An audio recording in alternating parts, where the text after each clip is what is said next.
দুৰ্গা পূজাৰ প্ৰাক্ষণত গোমাংস জব্দ। আজি পুৱা এখন স্কুটিৰে গোমাংস সৰবৰাহ কৰি থকাৰ সময়তে একাংশ বজৰং দলৰ যুৱকে পুৱাৰ কচৰত কৰি থাকোঁতে জব্দ কৰে। বিটিআৰৰ কাজিগাঁও থানাৰ অন্তৰ্গত কুৰ্চাকাটি বজাৰত গড়কাপ্তানি পথত আটক কৰে এই গোমাংস।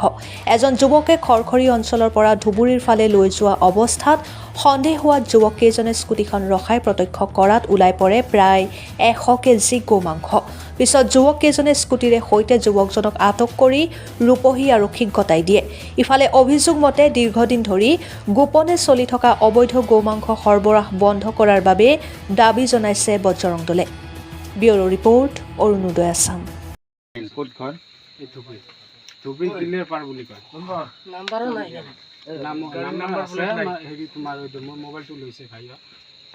মোবাইল লৈছে পাবি ৰ মোবাইলটো নাম্বাৰ তাতে আছে।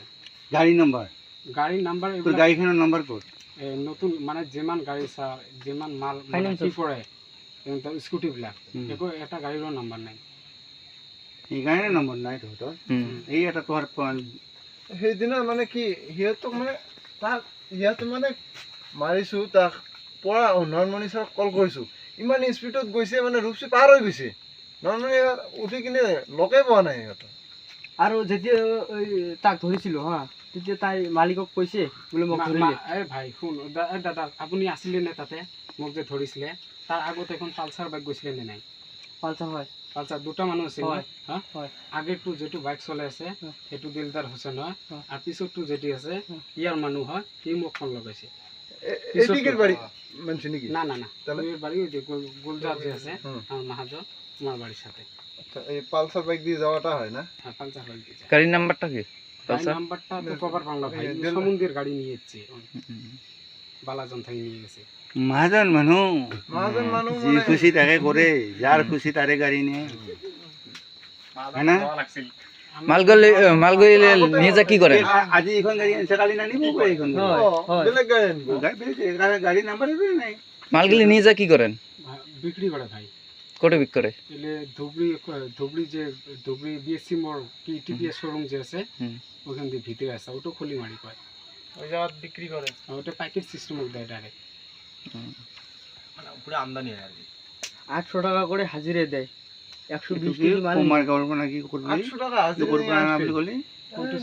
ইমানটো এখানে নহয় না, এইফালে এইটো ধুবুৰী মিলি হয়। না না, এফালে তো ধুবড়ি যায়, এফালে কামুনডাঙ্গা দি ডাইরেক্ট কামুনডাঙ্গা বাজার টু দি বেঙ্গল সাইড, মানে বেঙ্গল খলিমারি বুলি কয়। কিমান আছে? 30-35 হাজার। না ইমান পোৱা নাই, এনেকৈ কৈছে 30,000 টকা পাইছে। 30,000 টকাৰ মাল আছে। 220 টকাকে মাৰক কেজি, কিমান হয়? 140 টকা, 140 কেজি।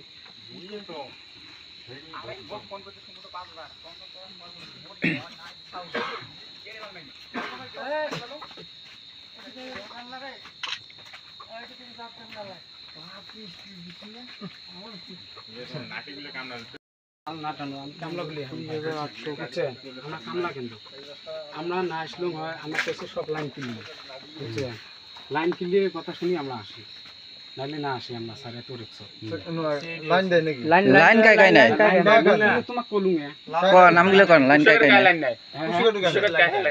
রূপসী কুর্সির গাড়ি জানো না? এই যে খড়খড়ি বাজার যে আছে, খড়খড়ি বাবু নামের একটা চ্যাংড়া আছে, ভাডিয়ের চ্যাংড়া, ওটা তোমার মতন লম্বা। লাল মাটিটা একটা চ্যাংড়া ভিডিও করা লাগবে। বলুন না ভাই, ভিডিও তো করলেন। তারপরে রূপসীত কানে রূপসী তোটি বাঁশবাড়ি নাই বলে তোমার ওই চড়িঙ্গি মোড়, গড়িপুর চড়িঙ্গি মোড় যে মাল নামে দেয়, বলে যাই মাল নেয়, তাই 2-3 জন এসে গাড়ি ধরি আগুন। বাঁশবাড়িতে আছে। বাঁশবাড়ির নাম জানো না ভাই, কিন্তু পার্টি আছে, মুই জানো না। কোন পার্টি? এই রেল গেট যে আছে ওর বগলত নাকি? রেল গেটে আর একটা আছে তোমার এটি কাছাড়ি কি কইলেন, লাল মাটি নাম্বার ফটো রে গাবলা না থাকে, এলা না থাকে। ওটা থেকে নাম্বার নেওয়া যাবে তো? বৈশিষ্ট্যর নাম্বার আছে। আমার রাষ্ট্রীয় বজরং দলের তরফে মর্নিং ওয়াক কৰাতে এখন সন্দেহ বিশেষে এখন স্কুটিত গোমাংস অবৈধভাৱে লৈ যাই আছিল ধুবুৰীৰ ফালে। মানুহজন ধুবুৰীৰে আছিল, মুছলিম আছিল। তাক আমাৰ বজৰং দলৰ ল'ৰাকেইটাই আটক দিছিল সন্দেহ বিশেষে। তাত 140 কেজিমান গো মাংস আছিল।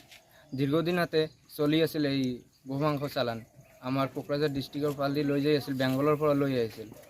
তাক অবৈধভাৱে ৰাখিছোঁ। পিছত আমাৰ প্ৰশাসন ৰূপশ্ৰী IC ছাৰক গোটাই দিছোঁ। আৰক্ষীক আমি এইটোৱে অনুৰোধ জনাইছোঁ যে বোলে যিবিলাক সংগঠনত জড়িত আছে গোমাংসভাৱে অবৈধ, তাক ইমিডিয়েটলি গ্ৰেপ্তাৰ কৰিব লাগে।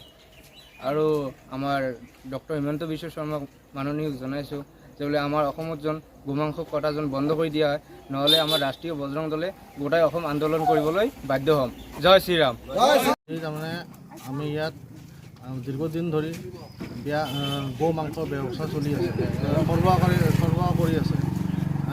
সেইকাৰণে আমি আন্তঃৰাষ্ট্ৰীয় হিন্দু পৰিষদ তথা ৰাষ্ট্ৰীয় বজৰং দলৰ পৰা আমি কেইদিনমান ধৰি ইয়াত টহল দি আছোঁ।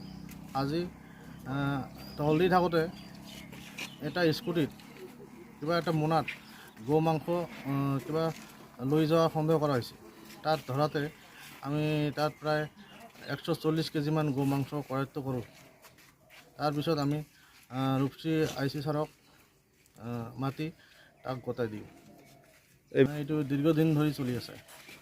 কি বিচাৰে আপোনালোকে? আমি বিচাৰোঁ ইয়াৰ লগত জড়িত যিবোৰ মানুহ আছে তাত কঠোৰ শাস্তি হ'ব লাগে। ঠাইখনৰ নাম Kurchaghati, village post office, PS Kazigaon.